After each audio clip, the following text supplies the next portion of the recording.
Assalamualaikum warahmatullahi wabarakatuh. Alhamdulillah, syukurillah wa la haula wa la quwwata illa billah. Asyhadu an la ilaha illallah wa asyhadu anna Muhammadan abduhu wa rasuluh la nabiyya ba'dah. Amma ba'du. Anak-anakku yang saya cintai serta pemirsa semuanya yang kami hormati. Alhamdulillah pada pertemuan kali ini kita bisa bersilaturahim, kita bisa saling membagi ilmu lewat video ini, video singkat ini untuk selama Ramadan, mudah-mudahan memberikan manfaat bagi antum semuanya. Yang kedua, sholawat dan salam kita aturkan kepada Nabi kita, Nabi Muhammad SAW. Mudah-mudahan kita semua mendapatkan syafaatnya di dunia maupun di akhirat kelak, dan suri tauladannya selalu kita tiru dalam aplikasi kehidupan kita sehari-hari. Amin ya rabbal alamin. Anak-anakku yang saya banggakan dan para hadirin pemirsa yang budiman yang kami hormati, pendidikan hati itu sangat penting bagi kita. Kenapa bagi pendidikan hati itu sangat penting bagi kehidupan kita. Tanpa pendidikan, hati kita ini akan penuh dengan sebuah keburukan, akan penuh dengan sebuah kekufuran. Makanya perlunya kita didik hati kita ini dalam dimensi setiap hari. Imam Al-Ghazali mengatakan tentang pendidikan hati ini, jika manusia mengetahui hatinya, maka manusia tersebut akan mengetahui dirinya. Dan jika manusia mengetahui dirinya, maka manusia tersebut akan mengetahui Tuhan. Disinilah pentingnya pendidikan hati bagi kita semua, dengan tujuan agar hati kita itu dijauhkan dari kekufuran dan dari kejelekan-kejelekan yang tidak kita inginkan. Nah, sebagai manusia, memiliki hati itu harus digunakan semaksimal mungkin. Karena Allah tidak melihat penampilan kita yang dari luar.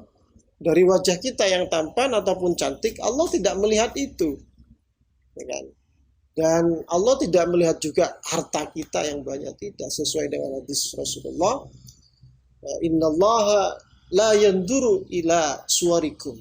Allah tidak melihat dari raut wajah yang kita miliki.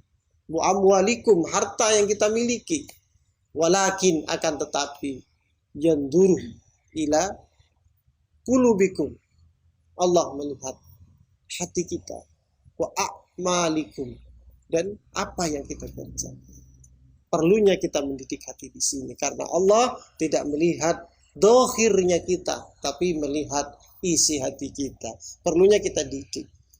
Nah, maka dari itu di sini mungkin bermanfaat bagi anak-anak semua, bisa dipraktekkan di rumah. Ada 3 metode yang bisa dipraktekkan untuk pendidikan hati kita supaya lebih baik. Yang keras menjadi lembut, yang sedih menjadi senang, ya kan?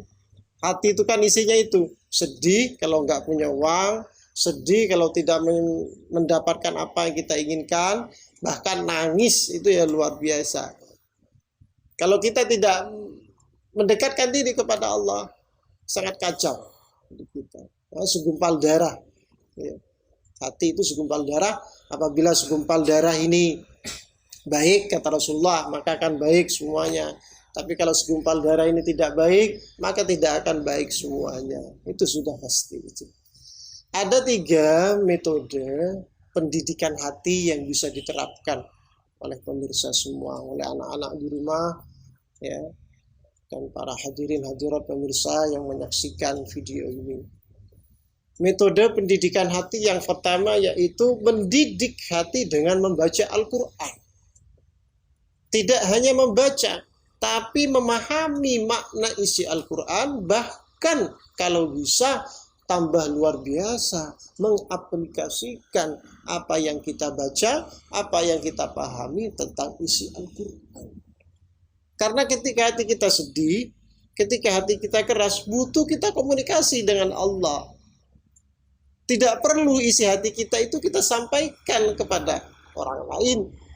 Ya, karena belum tentu orang lain itu mau menerima cerita kita.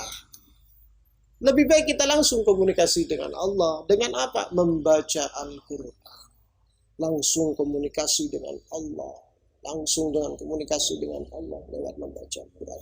Insya Allah hati kita yang keras, yang sedih akan semuanya terasa ringan karena kita langsung berkomunikasi dengan sang pemilik hati.